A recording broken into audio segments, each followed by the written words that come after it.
بەداخەوە ئەمساڵ جیاواز لە ساڵانی تر هەواڵی ئەوەمان بیست کە فۆرمی خولی دووەم دابەش ناکرێت بۆیە ئێمەش وەکو گروپی شەقام بە هاوکاری چەند گروپێکی تری شاری کەرکووک لە سۆنگەی دڵسۆزی و خەمخۆریمان هەستاین بە پاڵپشتی قوتابیان و خوێندکارانمان و ئەم گرتبوونەوەیمان ڕێخست و تێیدا داواکاری خۆمان ئاراستەی وەزارەتی خوێندنی باڵای حکوومەتی هەرێمی کوردستان و تەواوی لایەنە پەیوەنددارەکان دەکەین و داوایان لێ دەکەین کە هەرچی زووە فۆرمی زانکۆی پەیمانگاکانی هەرێمی کوردستان بۆ ساڵی خوێندنی 2020-2021 بەسەر دەرچوانی پۆلی 12 خوێندنی کوردی کەرکووک بۆ خولی دووەم دابەش بکەن. بینی هەردوو ئیمتیحانی خولی یەکەم و خولی دووەم لە شاری کەرکووک زۆر ماوەی زۆر بوو بۆیە ناچار بووین بۆ ئەوی ئەو خوێندکارانی کەوا خولی یەکەم دەرچوون فۆرمیان بەسرە دابەشکەین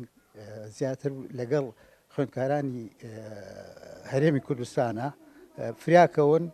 خوێندنی خۆیان دەست پێ بکەن ماوەتەوە سەر خولی دووەم دوای ئەوەی کەوا ناوەکانمان بواتۆ ئەوان دابەشەکەین بۆ خولی دووەمیش فۆرمان ئامادە کردووە.